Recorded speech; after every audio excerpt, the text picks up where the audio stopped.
Thank you for checking out this podcast. My name is Angela Tauscher, and I'm broker owner at Rover Realty in Mesa, Arizona. And on this particular segment, I'm going to talk about the costs involved in purchasing a home. Now, hopefully you saw the last video I did where I talked about what does it take to get in the car and go shopping to look for a house. In that video, I cover how to get a loan and what that might entail and some of the myths about buying a house when it comes to your finances. In this particular video, I'm going to talk about what should you expect to have to spend while you're in the home buying process. So let's jump in. First and foremost, once we go out shopping and we find the perfect home for you, we have to put together what's called an offer to send over to the sellers to see if that's something they would be agreeable to the terms that we have written. As part of that offer, we have to indicate what earnest money you would like to commit to the transaction. And you might be thinking, well, what's an earnest money? If you've ever rented a place, they usually ask for a deposit. Many people have heard of that first and last month's deposit. And if you back out at the last second, the landlord keeps the deposit because you've tied up their opportunity to rent it to somebody else for the couple weeks they were holding it for you. Well, an earnest money is essentially the same concept. The seller is taking a risk because they're letting the rest of the world know, hey, we're under contract, we're working with these buyers. So in exchange for that risk here in Arizona, they ask you to contribute earnest money to a neutral third-party company, which is, we call here title. So we're not an attorney state. This is very common in Arizona. That title is selected by either the buyer or the seller. There's a mutual agreement. That's not usually a big deal because, again, title is a neutral third party. Their only job is to follow the instruction of any written contractual items in regards to this transaction. So they hold on to that earnest money. The earnest money is usually due within 1 to 2 business days of going under contract. So it's not uncommon here that we'll often see it be about 1% of the purchase price.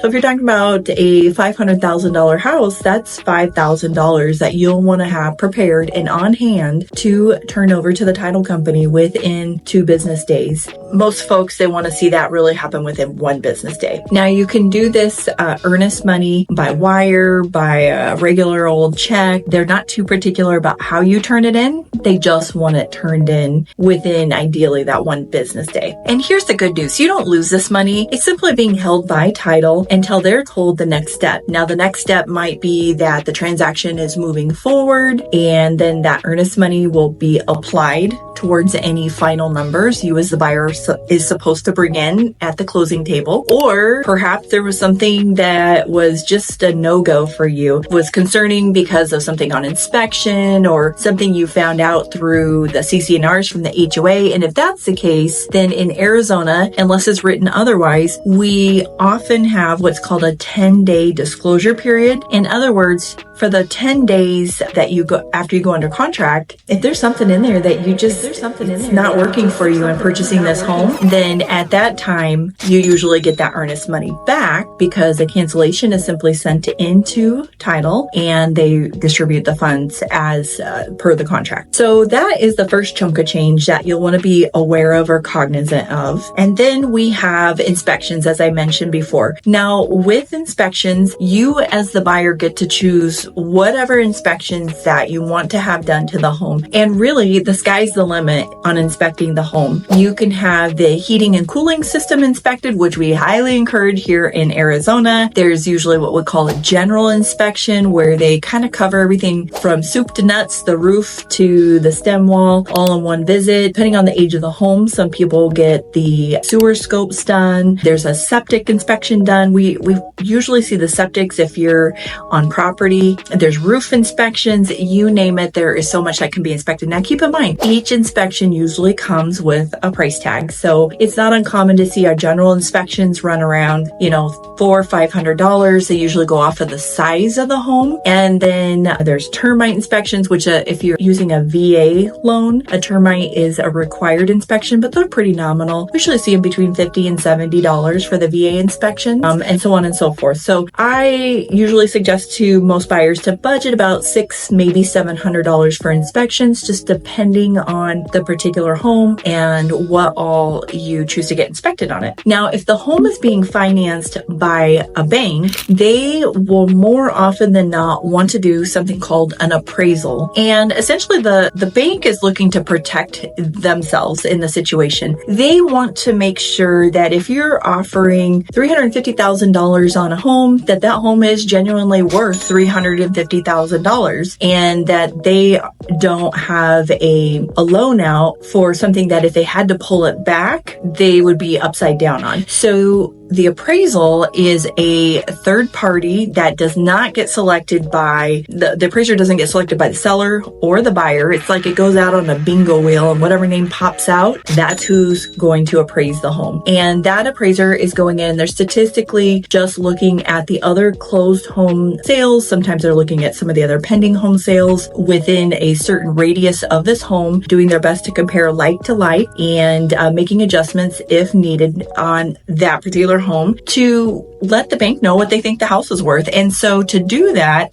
third party appraisal, that usually runs between $500 and $600, just depending on, what type of financing is involved. Some appraisals, they cost a little bit more than other appraisals. So outside of your earnest money, we are now looking at $500 to $600 for your inspections and, maybe another $500 to $600 for an appraisal. So between the two of those, somewhere between $1,000 to $1,200-ish is a good ballpark to budget. Now, with both your inspections and your appraisal, those can almost always be paid for using a debit or credit card. But if you are close on your debt to income ratio and you're concerned about spending any money, check with your lender before you put those on a credit card. And then finally, the last thing we have is something called closing costs. Everybody's always like, what's closing costs? Closing costs is like, what is that? And really, closing costs is a bucket of miscellaneous expenses, I like to say. And what goes in that bucket? Well, if you're financing your home, there's various lender fees.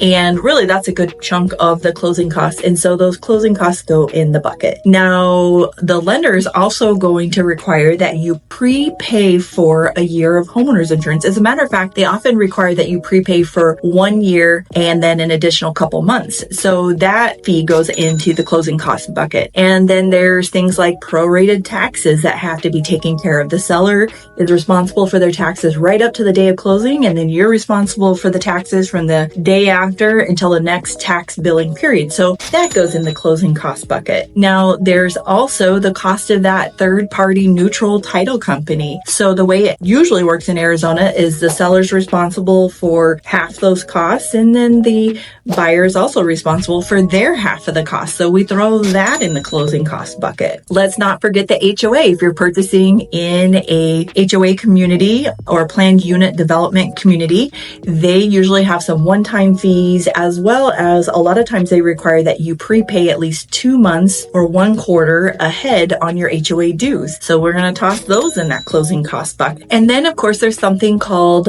title insurance. And most people are thinking, what is this? The sellers have to pay a form of it. The buyers pay a form of it. And really what it is putting together a policy so that if 3 months after the home closes, Uncle Joe pops up and says, wait a minute, you couldn't sell that house. I own part of that house. Or some weird random $100,000 lien gets dumped on the house a couple months later. That policy is put in place so that title can ensure that they really sold clear home with no liens and no Uncle Joes, and they can then go back and resolve the issue using those title policies that were put in place. And of course, those cost money, and they go in the closing cost bucket. So I've talked a lot about this closing cost bucket, and you might be thinking, well, what does that all amount to? A good rule of thumb or idea is to budget about 2, maybe on the high side, 3% of the cost of the home towards your closing costs totals. Now, if we're in a buyer's market, the great news is many sellers will offer to pay your closing costs. If not all, then maybe some of them. And if you are looking at a new build community, if you've seen some of my prior new build videos, then the builders here in Arizona will almost always,